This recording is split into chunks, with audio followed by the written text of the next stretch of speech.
And for me, we think about how to be a parent by learning cultures around us, how to best educate our kids as they grow up.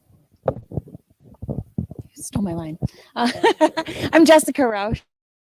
I met Mark probably not too terribly long after Phil did, and he invited us tonight. And really, I just thought we were here for dinner. So thrilled that it's more. No, there was like zero premise. I knew nobody who was going to be here except the Bassett's. So this is a pleasant, squirmy surprise, but just excited for the chance to kind of expand our sphere. I think, especially living in Midland, it's really easy to think that we know what's going on because we know lots of folks here and lots of familiar faces and things like that. But the world is so much bigger, and I'm just excited to chat with the world outside our own. All right. So we certainly thank you guys for tuning in. Please continue to like, tag, and share this conversation with those who are around you. I want to give you guys an understanding of what took place because there's some things that have happened before we're actually live. We actually got here. Well, some of us, y'all know me. I'm always on Kareem people time. And so we started about 6 o'clock, just a meet and greet kind of thing. 6:30, we came in and started just kind of doing some one-on-one interviews, some quick questions about what was important and what we were hoping to take away. And then we sat down and we actually had dinner together. So there's a lot that has taken place before here. The conversation got intense, some interesting conversations. But I want to lay down just really kind of an understanding of what we're doing. Because the question is, what are you trying to do, Kareem?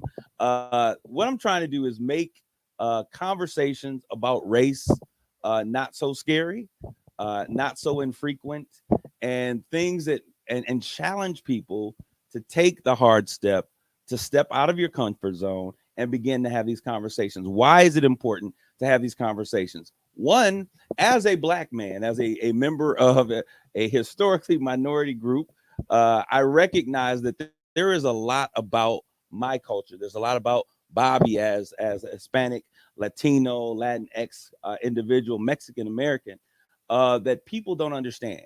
And so for Black folks, we want to have conversations about race because, and it's not just tied to slavery, but it's tied to getting people to understand the importance of what we refer to as America and being American. And being American has taken some changes in terms of what it's become. But now I think it's important for each culture to be represented. I think it's time for each culture to be heard. As Black folks, I feel like we have not been completely understood. One thing that I'll say, I grew up in Carlton, Michigan, which is a surrounding area. It was a predominantly white culture. I was raised in a predominantly white culture, went to a high school, elementary, middle school. That was the same thing. So I understand the things that are important in white culture. But many of my friends didn't understand basic things about what it meant to be Black. And when we don't understand those small intricacies, we sometimes lose an understanding of how different people experience race and how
This is Kareem, and we're back with more United States of Great Conversations of Race in America. Just before the commercial break, we were giving a premise for where we were going to start, and I shared a sentiment that Mark actually said when I challenged him, "Why don't you be my co-host on this platform?" He said, "You know, Kareem, there's really no upside for white people talking about race." And so I want to ask the question. I want to start right there.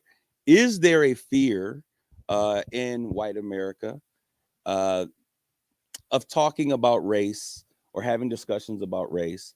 And if so, why? We'll let the Roushes start first, so they're not last. And this is a white person's question, so I need the white people to talk, okay? And the reason I say that is because we had conversations before, and we were having some very heated conversations, and I was looking at it was the minorities in the room that were having the conversation. So I want to just go ahead and share. Part, like, back to the conversation upstairs. Not that it's not my fight to fight. I'm happy to join you in that. I don't know the background of the conversation you're having. I don't know the communities that are involved. And so to sit back and take it in, I think part of my fear sometimes is saying the wrong thing, even if it comes from the right place. I grew up in a very white privileged situation, and I just don't know. And so sometimes I think my words, though well-intended, have potential to land, and that's the last thing I want to do, but I'm truthfully sometimes ignorant there. Okay. I think largely it comes from a place of just not knowing how to have a conversation and being fearful of that very first one. And can I ask you a question? Yeah. Not knowing how to have a conversation and we have conversations you have conversations all the time. we do. So where is that fear coming from, I guess, is the question. I don't know your experiences. Okay. So I know what it's like to be white male. I don't know what it's like to be black male. And that, I think, at times is just, well, it's not necessarily my place to lean into the conversation first. But I'm not unwilling to have the conversation, especially after that first time. I particularly remember it's like 4 years ago, Mark had a couple of us do a presentation, and it was all about developing presentation skills. And I don't know if Mark remembers this, but the topic that I chose to present on was actually a book that I was reading called How to Be an Inclusive Leader. It's scared me to death to have to give that presentation, but to do it one time, it tore down all the barriers that I had in my mind and led to those second, third, fifth conversations about race. And it's a much more comfortable place. And I think it's that activation energy to clear the hurdle on that very first one. Okay, you said something that I think is really important, and I've heard it a million times, and I want to key in on it. And you ended with it. You said you want to have this conversation because you can have it from a more comfortable place. And I say that because I think that's one of the key issues when white America talks about race. It has to happen from someone who's a friend. It has to be someone that I respect and admire, and it has to happen from a comfortable place. But I think that one of the things that we have to continually understand is that a lot of times living in the skin that I'm in, it's uncomfortable all the time. Where Bobby is walking, it's uncomfortable all the time. And so I don't understand, because you said something about your conversation, I don't understand why is it difficult to have a conversation or engage in a conversation about race, or start a conversation with someone who's not, white about race, when you have conversations all the time. We put in these barriers, these differences, and I want us to understand that they're things that we create in our head. Yeah, and I think it's a good question. I would argue that I don't tend to have conversations about things that I don't know about. Okay. Period. And it doesn't matter if it's about race or Mark's vinyl collection. I just don't know. So I can't have a conversation about it. Okay. So what I have done is tried to educate myself through reading. Okay. I was going to say that because first, Go ahead. before I have a completely uneducated conversation. Okay, but let's just say this: we don't have to know everything to have a conversation, right? Correct. Because you don't have to lead the conversation. This young lady had a conversation with her earlier, and she used the term allyship. If you're gonna be an ally, you don't have to know everything. You have to simply understand that something needs to change, something can be better, and I can lean in to help. Okay. Mhm. So I just want to make sure that we talk about that. I want to allow some of the others, if there is a fear, why does that fear exist?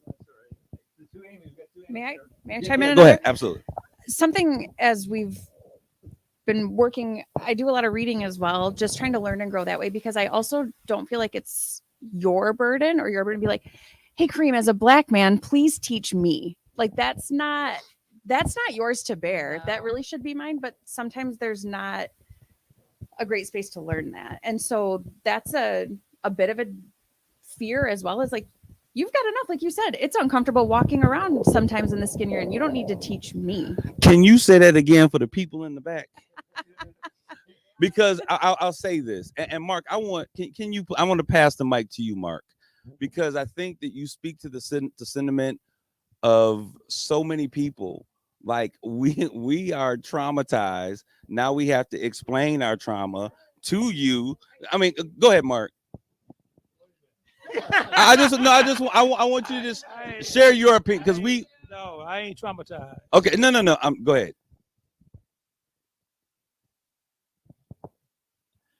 Share your Yeah, I like you. We all like that. Yeah, she's a nurse, and I love nurses.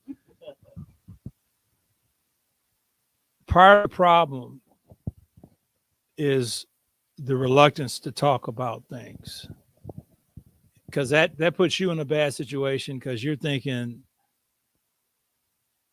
geez, I don't want to be uncomfortable, and I can avoid being uncomfortable as long as I don't have conversations with people that don't know if I'm talking to them the right way or not.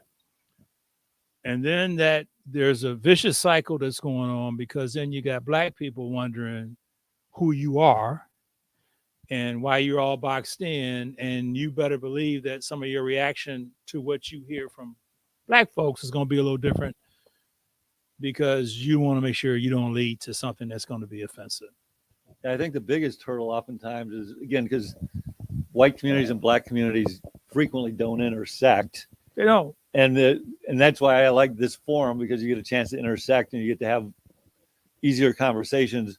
But I think a lot of times from a white perspective, it's not the fear of being uncomfortable. It's a fear of offending somebody that you don't know you're offending. So like my wife is a wonderful woman. Can I stop for a Yeah, second? go ahead. Because I want to stop you, because this is what high-powered white men often do. Ladies in the room understand this.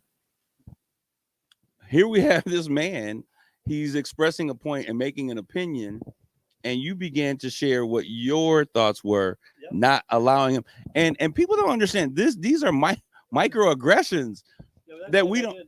I mean, but no, but what I'm saying is that when we're having these conversations, these are things that we have to be aware of, because whatever he has to say, and you my guy, what he has to say in this moment is just as important to anything that you might interject. I was just trying to explain something. No. But this is a learning opportunity. If we're gonna be honest, we have to. This happens in boardrooms. This happens with women in boardrooms all of the time, and so we have to be aware that when we have conversations, that we're listening first. You say this all the time. Yeah, I do. Seek to understand. Secondly, to be understood. No, I didn't see any intrusion, or I take any offense to what you were saying. Mark's gonna, And that's fine. And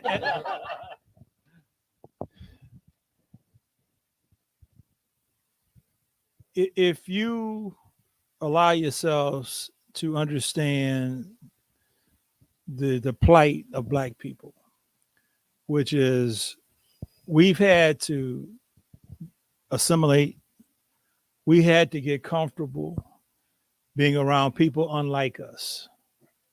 And frankly, I think that is a virtue that everyone should have.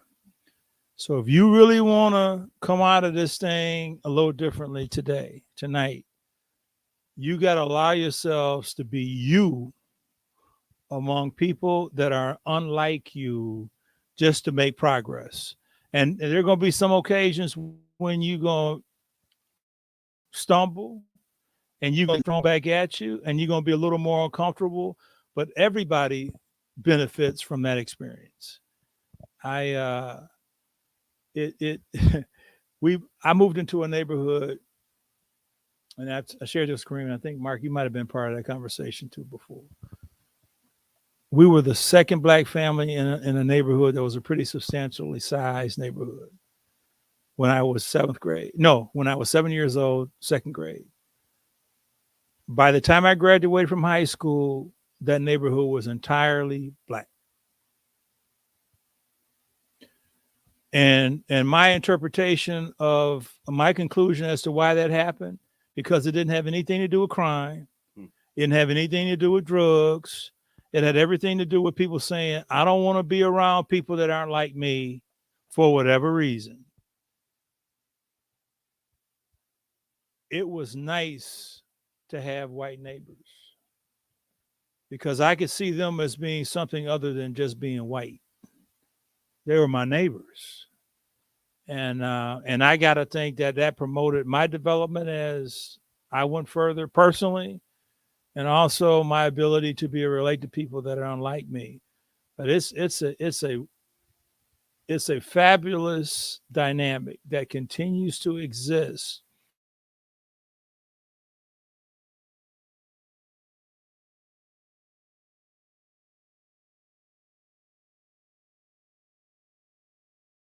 It might be positive, or it might be, oh, you're full of crap. At least you'll know. At least you'll know, and you won't have to wonder alone. Am I saying something that I should not be saying? Am I doing something I should not be doing? You'll know. And we'll know one of the challenges that we have as black people is to not look for the boogeyman in white folks. Yeah. Okay. Because it will show every time. If you're looking for it, it's going to be there. One of the ways we can be less likely to find the boogeyman is to hear what people really are about from within. We gotta speculate. Is she saying that because she's saying that because she's white? Amy. All right. She's saying that because she's white. And and then allow us to go ahead and make and that determination on our own. And we're gonna make some mistakes too. But Kareem, you did it again, man.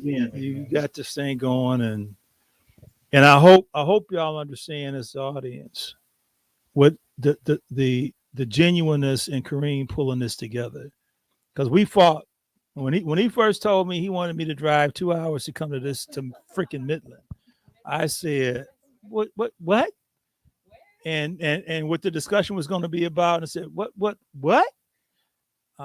Saturday night, but I eventually decided to come. I was convinced that this was and now that I'm here, I'm convinced this was the right thing to do. And hopefully one person or more will understand and appreciate and get some kind of value from this experience. I sure wish more white people would talk than not. Absolutely. I really you do. You don't want me to talk, right? I want to come back. I want to make sure we come back. You said something that I think a lot of white people struggle with, and that is the conversation or the framework around privilege. You said that you recognize that, and I want to make sure that we can get in and have that conversation, but I'm going to let you make it. Could you remind me of the question? Well, let's go back to Jessica. Well, Yeah. the question initially was, if there is a fear of having conversations of race, why? I think Jessica said it really well. It's that fear in of itself.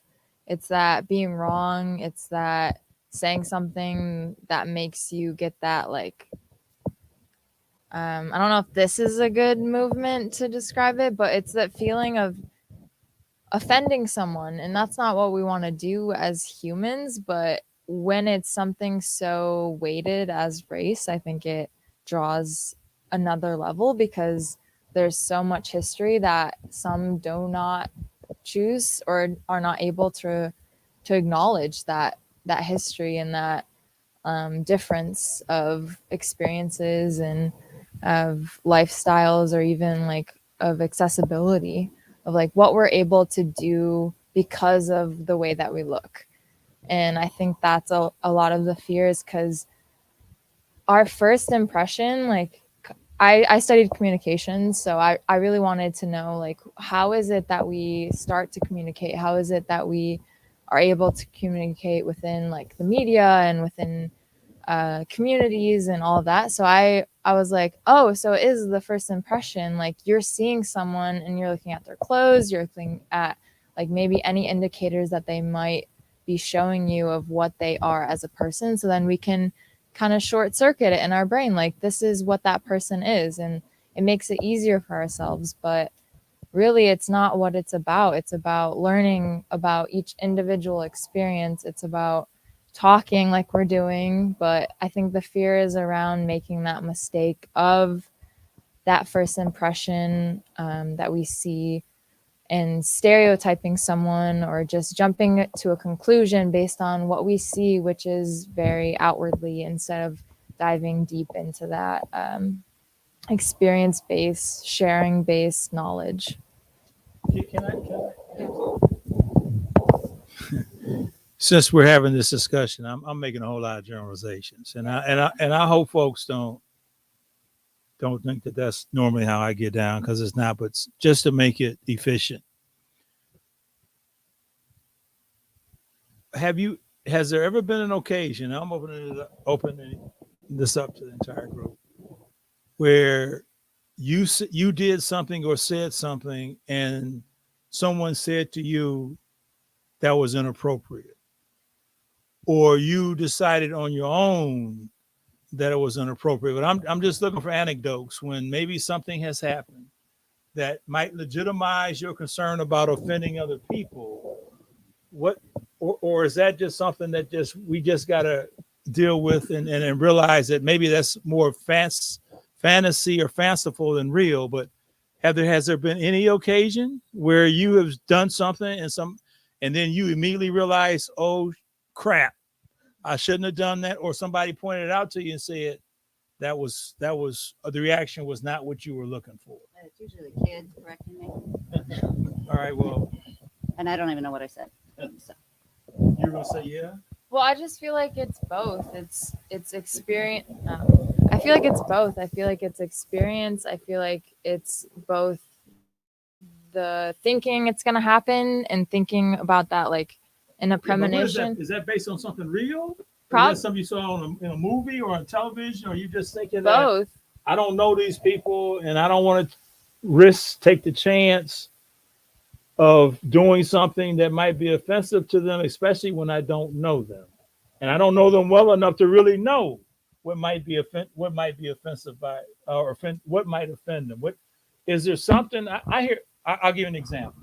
Okay, one of my colleagues was evaluating a student, and had just made a presentation to a judge, and one of the comments she made to the student was, African American student, white colleague, was, you did a really good job of keeping your composure. Okay, when the judge was asking you questions. Well, this is the trick bag, because then the student, African American student, complained to another professor and said the only reason she made that comment to me because I was black.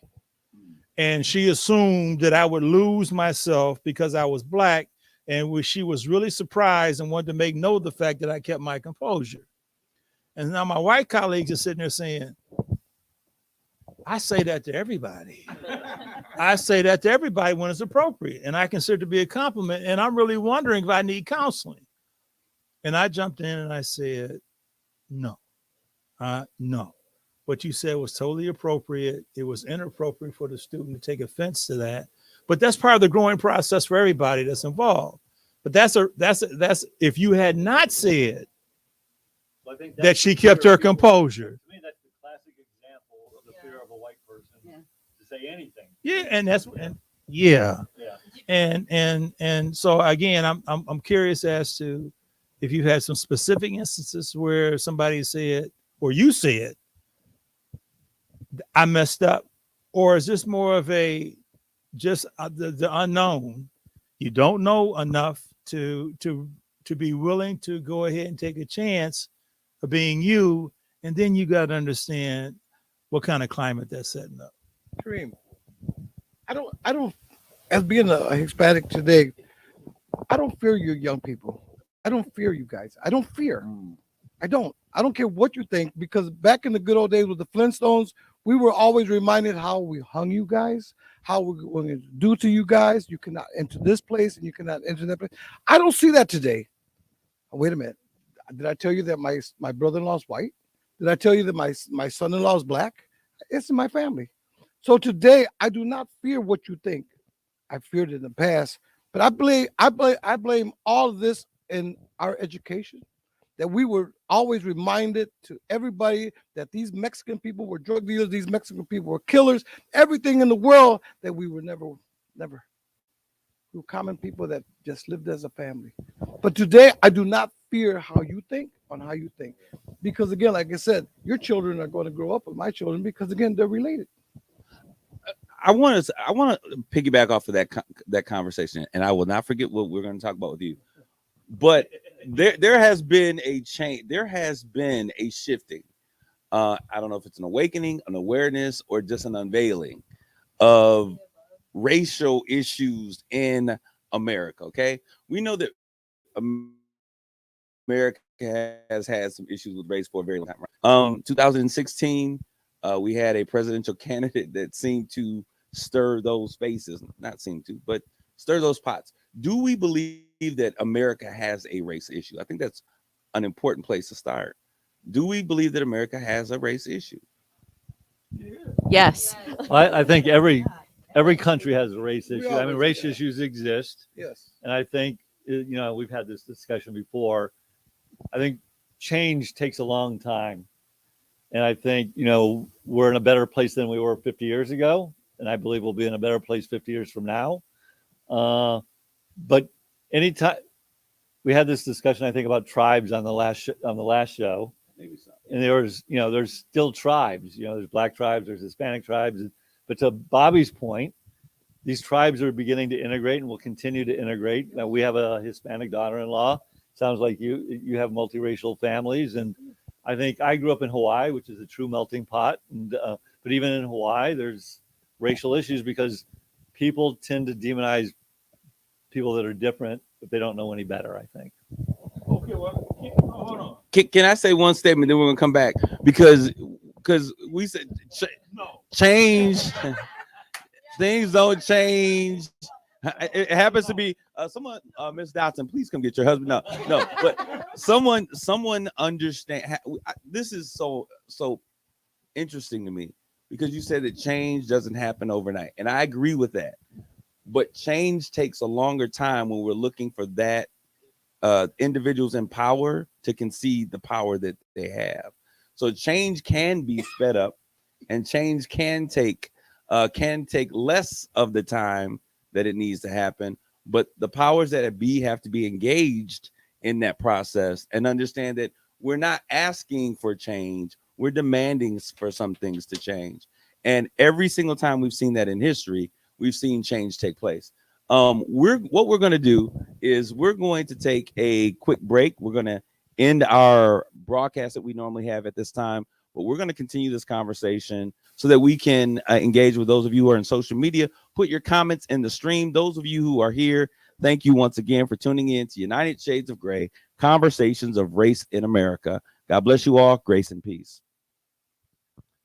Now, in our social media stream, for those of you who are in the social media stream that are watching this in replay or whatever, we're going to turn to Mark. Mark, you want to make a comment? I've been trying to convince myself as to why I was coming to this thing. and I want to ask this question for you, for the white folks. What's your opinion of how black folks view you? That's a good question. That's a really good question. I don't know. Well, maybe, but I'm wondering if we're gonna be honest here, and I'd like for all the black folks to give an answer to that question, or the white folks to give an answer to that question. What's your opinion, or what's your belief as to how black folks view white folks generally? I don't know about generally, but I know for me, walking down the street, I assume, depends on how my hair is done well or not, that maybe they think that I think I'm better than them, but I'm sitting there worried about feeling that I'm not as good as them, and I don't know. So what I usually try to do is I'll try to just do something that shows that I'm a little bit goofy, so I don't look all put together, quirky. I'm sorry, this is what I do. No, that's fair. And then I'll just try to find anything that I can see what's going on that's in common between the two of us. When they've got kids, it's easy. You know, you see a kid doing something really goofy, and then you just joke about, oh yeah, my kid did that too, or whatever. And then boom, it's all fine. Sometimes complimenting a woman's outfit is big. That's one way I get commonalities. Any kind of commonality is possible is what I like to do. Just because I want to make some sort of bridge, because I don't know this person, they don't know me, but it's obvious there's some sort of difference. And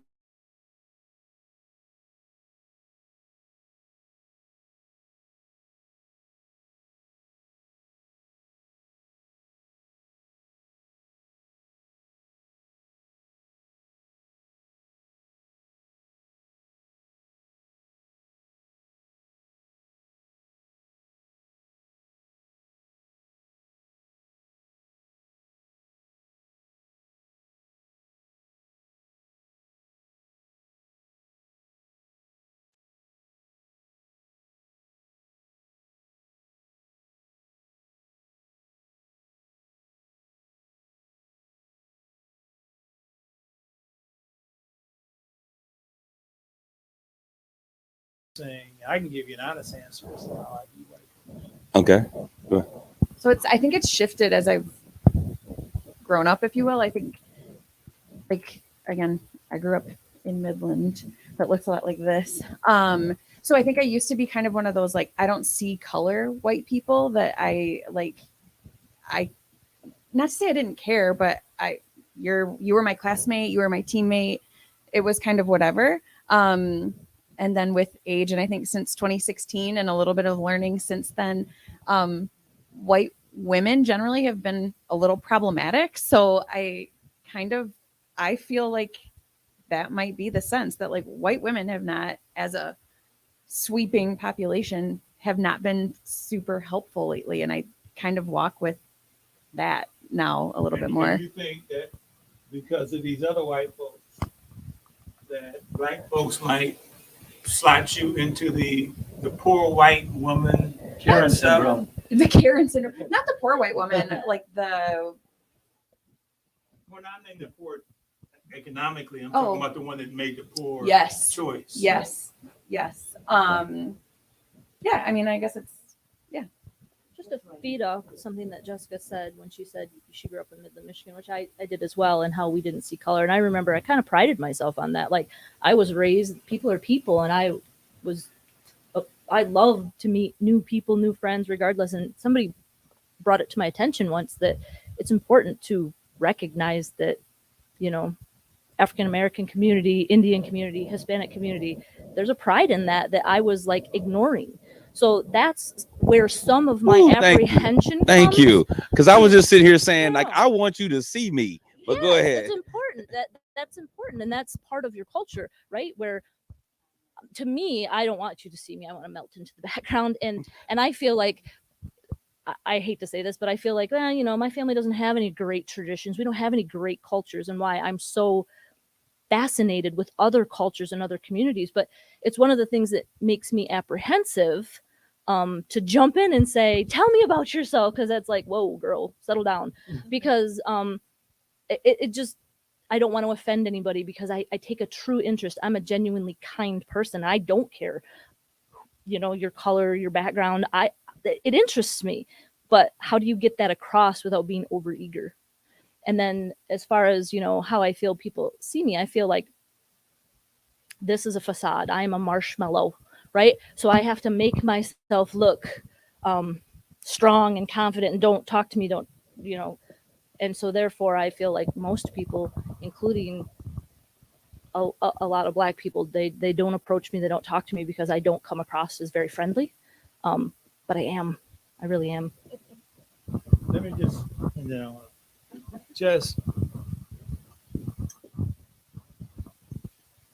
for most of my life, we've had to fight being stereotyped. We understand the sting that is associated with being broad brushed and stereotyped. We've understood the value that has come with assimilating. So as a people, as a person, I am less likely to do the same to other folks.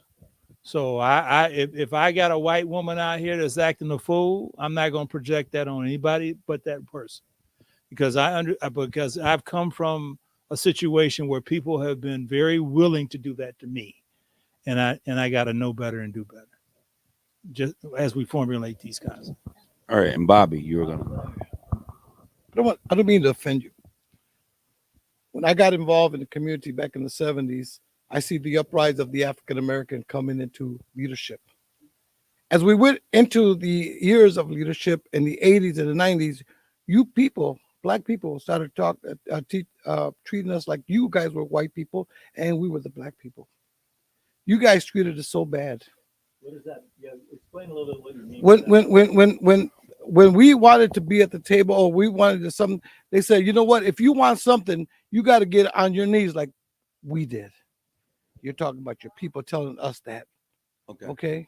So again, I mean, you know what? I want to speak. The idea of trust back then was broken between us and the African American community. Today it is different. Today we're seeing a different picture. But remember one thing, and I'm telling you the truth, because I seen it with my eyes. You guys told us in our face, and it was in the Saginaw News. If you want something, get on your knees like we did. All right, yeah, I'd like to address that, because I think we were having a conversation that you all were not privy to, that before the show started, that I think is important for us to have, because I want to speak to some things that are factual.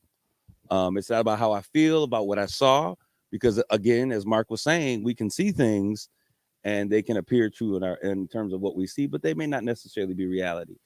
The fact of the matter is that the civil rights movement that Blacks have had in this country have benefited. First, Blacks walked through the door, then Hispanics, Latino, Latinx, other populations walked through the door. White women walked through that same door. And the work that has happened with bringing gender equality, racial equality, and these wonderful letters of DEI, diversity, equity, and inclusion, was because of the labors that Blacks did. Now, what was also true about that was that as Blacks received a number of rights and privileges, they brought into this conversation. And when you go back and you look at how those amendments were passed, when Blacks got their freedom, a whole bunch of people got freedom and rights. And so we were the ones first through the door, and it was because we were the ones that were suffering from the most atrocious situations. And we were Americans. We built America. We were very integral in that process. And other folks who came to the United States, like the Hispanic American, I respect them. I respect their struggle. Martin Luther King stood with Cesar Chavez to fight for the issues that they were having. Now, the issue becomes, and this is how I see it, and like I said, my other show was Straight Talk with Kareem Boyd. I don't know how to talk about nothing but the straight. is this. There is when I go, you can see me 100 yards away, you know I'm a black man. No matter where I go, right? Whatever I do, the first thing you see that I'm a black man, you can try to hide this and say you don't see color, but you don't see this melanin in the skin. There is a plight that many blacks have, that we are black, and it's understandable.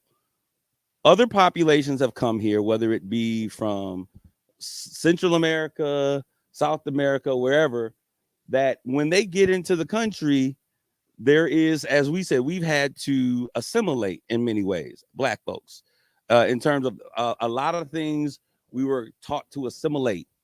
Well, one thing that we could not assimilate is our color, but other populations that came from other places, they easily assimilated. And we saw the government, in terms of their designation of how people were recorded in censuses and things, allowed them to become white people. And so I think, well, I think one of the challenges, and I think one of the challenges is this.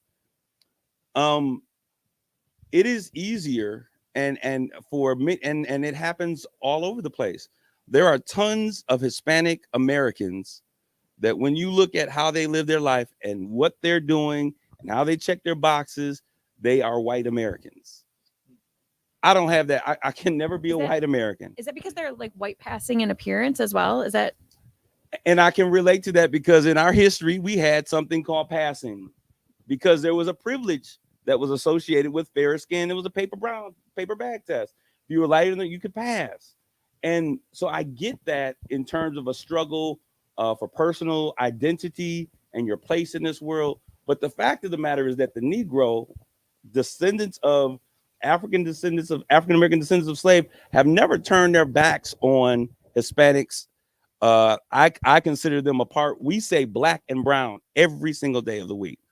And I challenged you, Bobby, once before.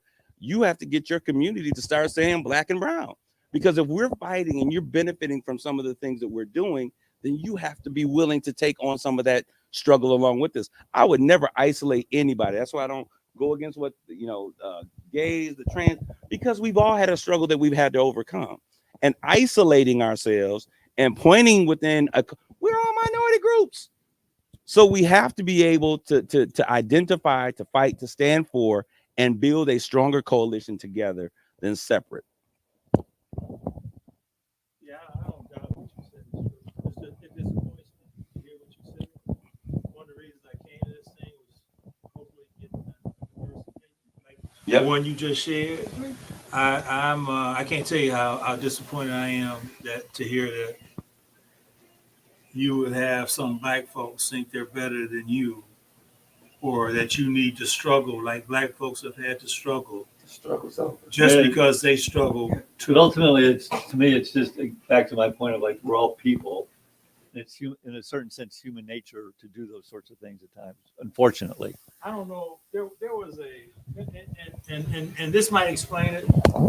And it's deep.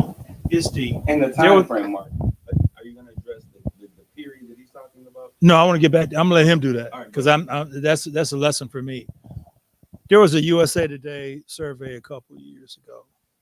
You talked about race relations, like we talking about race relations, and there were a couple conclusions. One of the primary conclusions is that really we're in a bad shape. Race relations aren't much better than they were in the 60s. But there was something that they said that stuck out to me more than anything else that they said in this article, which is, we know prominently how white people feel about black people. We didn't know that black people think less of themselves than white people do. Yeah. Wow. And that's deep. Never guessed that. Yeah. Oh yeah. Oh yeah. Not this black person, but as a whole. I think that kind of probably contributes to what still we got some folks out here and it probably all started with slavery. They don't think much of themselves. And if they don't think much of themselves, it's going to be hard for them to be prominently thinking much of other folks as well. But they initially, though, they think less of them. The conclusion that was drawn from this article was that Black people think less of themselves than white people do. I'm not sure exactly where the I thought it was. the base of the conclusion.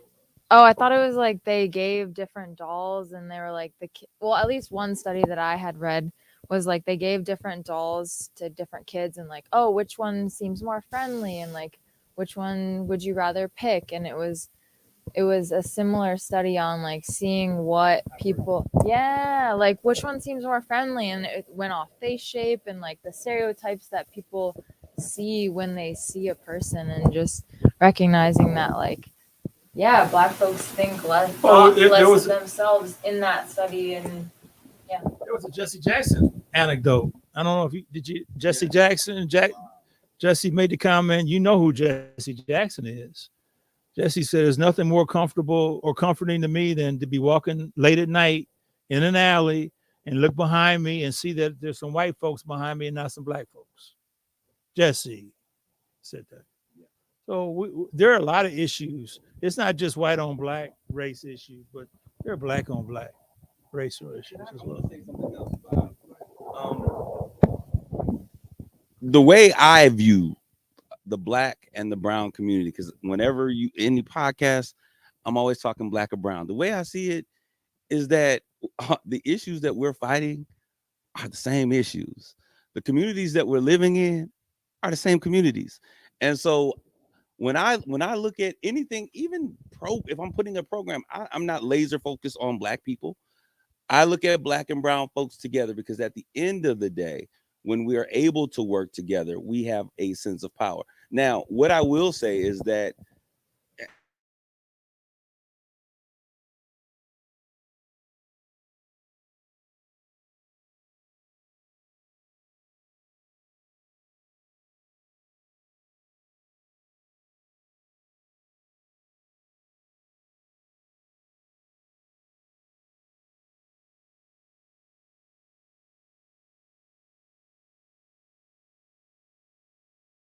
to define your identity because they don't know theirs. How do you feel that you're telling me that they have an excuse to actually talk to us that way, or to treat No, us I that don't. way? I don't agree. I don't agree with Okay. that whatsoever. I mean, honestly, probably as you were going to college and all that, we were there seeing everything in the world, you know. And again, as we saw the division even get stronger by saying, "Hey, stay away from, we can't trust." I mean, it happened. Okay, so I'm not dealing with the of the Flintstones, the of the Jetsons, because we are going to tomorrow's world, and I don't want to be the enemy. I want you to understand what I told Mark. Are you ready for a CEO who can? Are your people going to say, "Yeah, I'll take orders from you," or a black person that is going to become a CEO for your place? Are you guys ready to accept this as a leader? Bobby, I got to ask a question, because the tone, I just want to make sure that there is not an issue that you have with the black community because of some things that you experienced before. And I want to, and I think it's important, because I often look at you as a person that we can build a coalition with. And if you don't see the relationships as such, then we need to have conversations to come to a healing or determine what's going on. And I think that's important. I think this is an important conversation, that we see that sometimes there is infighting within minority groups. So see, all of a sudden our conversation changed between the idea of how the white people felt. The idea of fixing this together, it's already in the process. Okay, because again, these young leaders of tomorrow, whether it be white, black, and Hispanic, they're going to make changes to make this America better. Okay, so I mean, But honestly, it has to come from a clean slate, Bobby. It has to come from a place understanding that we are equals in this struggle together. And it can't be they see us this way, so we're going to do this. It has to be like, we have some issues. Let's sit down and deal with those issues if we can. Okay, And let me if ask this question for you guys in the middle. Do you have Hispanic teachers? Do you have Hispanic counselors? Do you have Hispanic anybody that would actually speak Spanish in your schools? Do you have them now? You know why? Just say, I don't know if you knew that Phil's actually on the school board, so he should be able to address Okay, this. great. I mean, that's good to hear. Get it right, Phil. Because when we hear about Midland, that there's a lot of Puerto Ricans here now. There's a lot of Cuban people. I mean, this is what we're hearing right now. But again, I mean, you know, it's not about who we are, and it's not to fix a problem, Kareem. it's already in progress. I don't want to think about you guys about yesterday. I want to think about what's going to happen to our kids of tomorrow. So let me ask you this question, so, just so I'm clear on where you're saying. So you're saying that the issues that MAC handles for the brown community are being handled by the brown community. Is there a holistic approach or an inclusive approach by which you're moving forward when you say that the issues that are being addressed need to be addressed are already being addressed? Does that include anyone outside of the brown community in that is there a coalition, or is it the brown community addressing those issues themselves? And either way, I think that a population has they have the right to do things however they so choose to do them. But I'm just trying to get clarity on what that looks like. I wish I could answer that.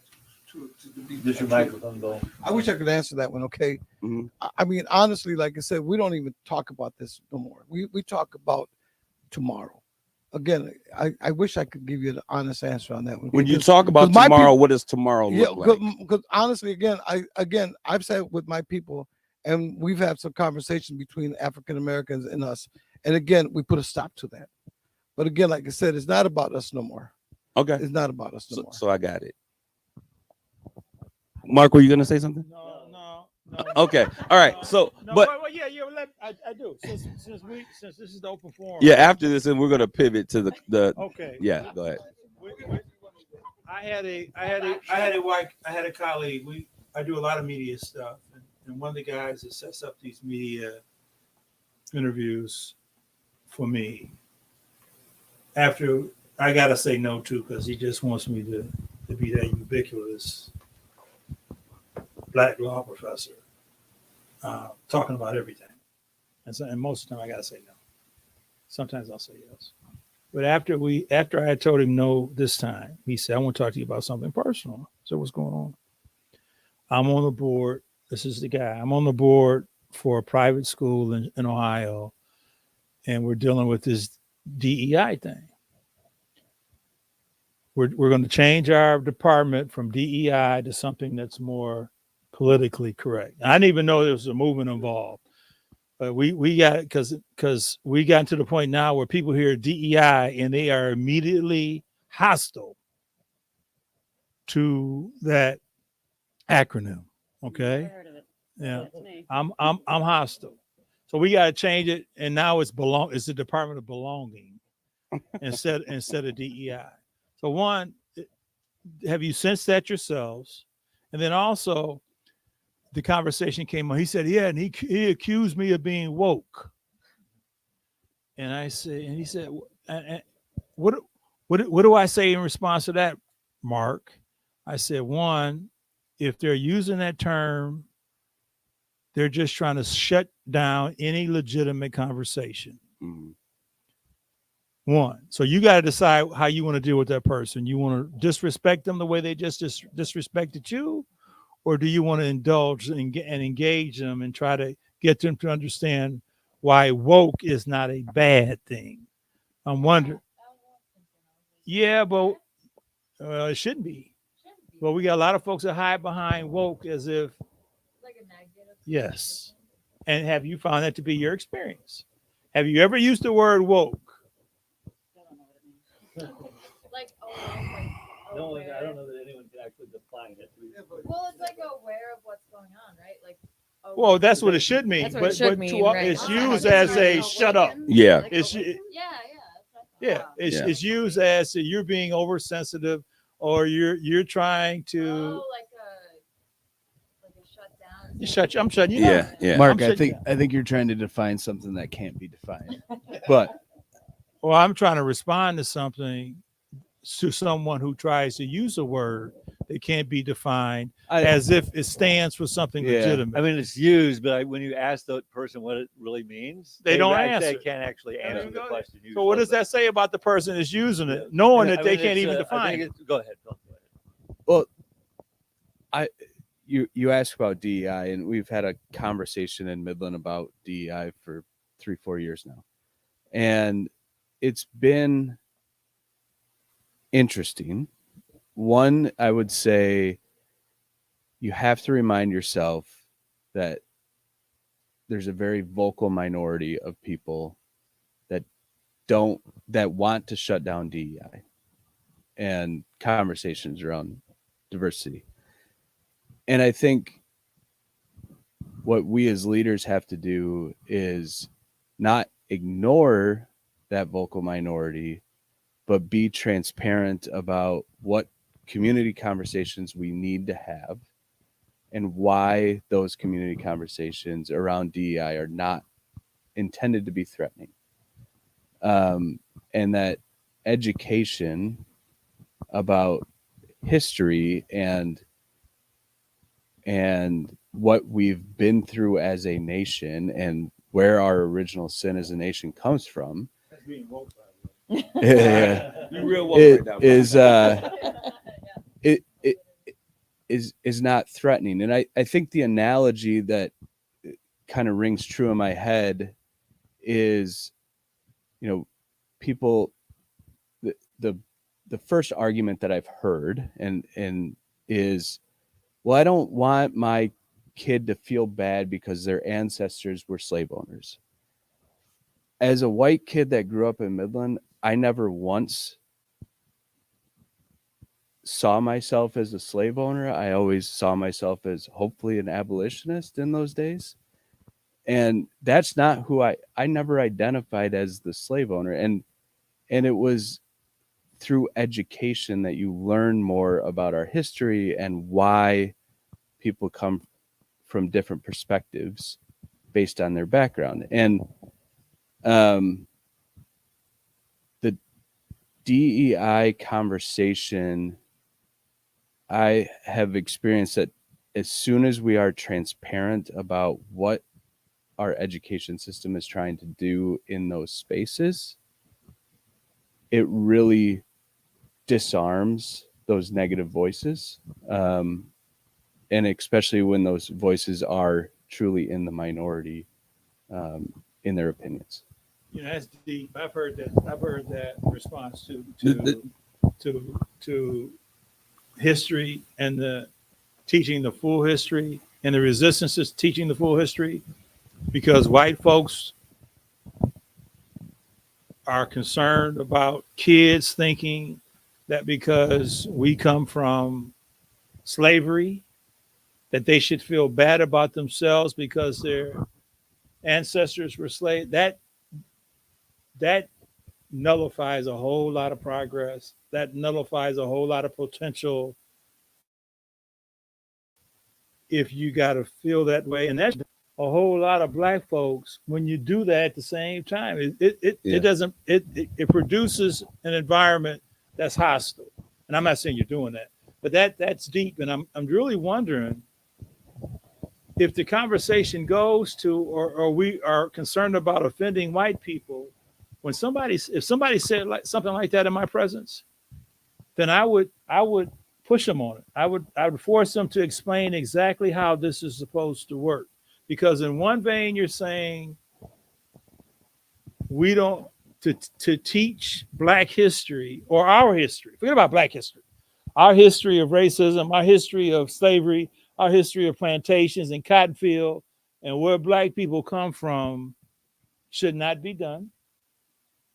And normally we would call that canceling when convenient, because we don't want white folks to think that they are somehow responsible for where we are today. And is that privilege? I mean, well, what is the basis upon which we can justify taking that position? I think that you're opening up a conversation for our next time together. All right. Because we could talk about and I'm going to reserve what I wanted to talk with you about privilege for a future conversation. Okay.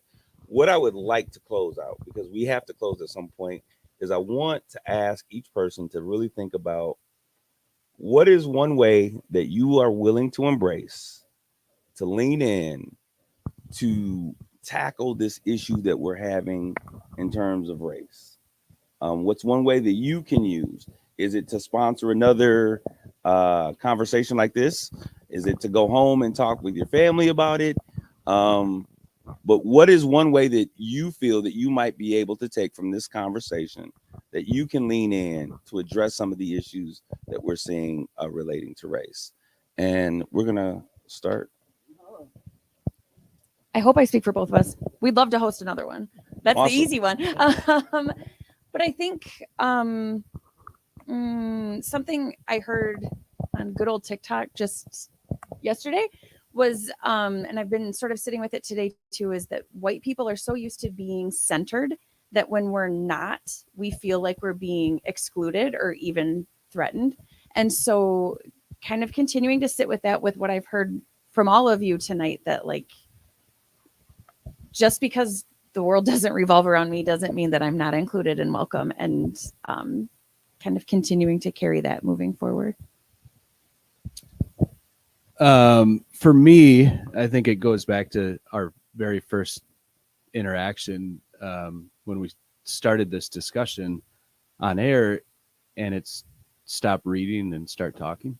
And look, for me, one-on-one conversations are more comfortable. So start there and reach out to people in our community and have a cup of coffee. It's good.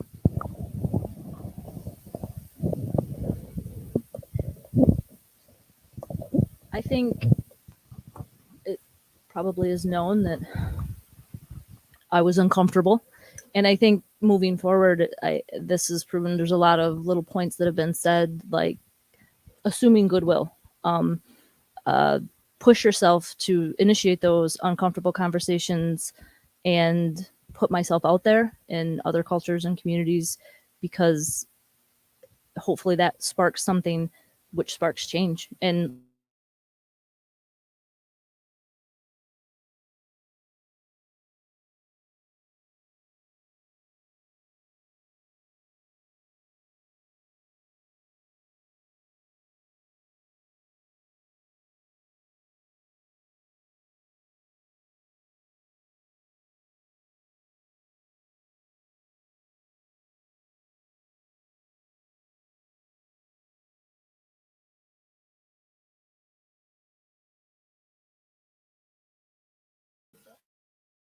I'm to prepare for the world of tomorrow. It's not about the color, because the color doesn't play no role no more. It's over. But the more we talk about it, the more we confuse each other by argument or arguing amongst each other who's right or wrong. And I think in the long run, like I said, my focus in my community, your community, everybody's community, is how we're going to live together. I like what you said when you live next door to the white people. There was nothing wrong with that, was there? I lived next door to white people. There was nothing wrong with it. The only time they gave me a compliment when they smelled them tortillas. Doesn't smell like Taco Bell. Hey, he can make them too. Boy. But that's the way I feel today. Okay, I don't want to talk about the past, even though I've never mentioned this to anybody, how I felt about the past.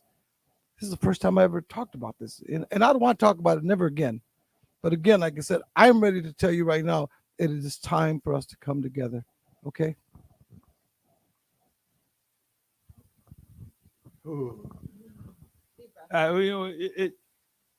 It's about being comfortable with being uncomfortable. That's what it's got to be. And I'm not afraid of that. I'm an educator. I'm always teaching. I'm always learning. I'm always thinking that I can become better. I'm better now. I'm better now than I was 4 or 5 hours ago. But as I'm driving down here, because I'm learning, because I know I'm not perfect, and I don't want to be perfect. We gotta get comfortable talking to people though, and we can't be hiding behind some kind of false concern or boogeyman that's out there, because we won't get anywhere if we're not candid with one another. And but more importantly, you want to convince other people when we're having. I haven't gotten any sense from the time I've been here that folks were hiding something in their body language or in their conversation with me. And that's progress. At least I respect that. And that's what I'm looking for. I got to have it. And if we decide, as you know, if you say something that I don't agree with, then I'll let you know. and you can let me know I'm full of crap or whatever else, or you might say, yeah, Mark, well, that's a good point, whatever though. But the only way we're going to make progress, and we won't be having these same conversations, and there'll be who comes after Kareem, who comes after you, man, because the last thing we want to do is just think that 20, 30 years from now, we're going to be still having these same podcasts and talking about the same stuff. For me, it's just, I guess, one-on-one when I meet somebody. I'm going to try extra hard to do what I've told myself I'm going to try to do with everybody. Is go back to what it was during COVID. Outside, if you saw another person, you're so excited. It's like another person. We'd smile, we'd wave, we'd talk depending on what's going on, just anything. And that's kind of what I hope to do with everybody. And even if before, maybe like sometimes somebody would be black, I'd kind of feel like, oh, I don't want to say anything offensive, so I don't say anything at all. I'm just going to go ahead and just try to join in. And my back fall will always be, well, I'm a girl, so if it's a girl, you just talk about clothes or something like that, something that they're wearing, something that we like, or of course you can always make. Well, no, you don't want to make fun of the husband, but something that relates. Well, we were at this. Mark gave a talk at the heart of the city in Saginaw, and it was nice because there were actually a lot of white people there, and more so Very at that diverse. time, which was more than it was when we first were here in this town, going to some separate events. And actually, I felt kind of bad because before sitting down, I saw these people over here, these ladies, and I thought I should just kind of make small talk with them. But I'm like, I didn't have the courage to do it, so I didn't. But by the end of the night, after Mark gave his talk, man, I made sure right over there we started talking about our clothes, and they loved my dress, and we talked about where I got that and everything. And Mark's talk was that when he was first CEO at Hemlock, he would have to give these talks. So he got to meet all these certain people from Saginaw who all were in this one big circle, and they all were great people, and they all did a whole lot. They're, business leaders for the city. And then sometimes he'd go to this other group of people, and they're also leaders, and they're also passionate, and they're also working really hard, and they're doing great things for the city. But Mark noticed that these two groups didn't seem to mix. And he, Groups were racially, yeah, bunch of it's white obviously, people, yeah. bunch of black people. Sometimes we'd go to NAWCP, and I can't even say that, NAACP. That was one, and the other one would have been what, Chamber of Commerce or something, whatever. No reason really for everything to be totally separated, but Mark just went ahead and he gave, and of course he was all decked out, looking awesome with his outfits. He's out there. Mark dressed like a black man Yeah. on Sunday, on Easter Sunday. No hat. He doesn't do hats because he doesn't have a hatable head, but everything else he doesn't. He encouraged everybody tonight. I just encourage you all to make a conversation with somebody you wouldn't normally make tonight.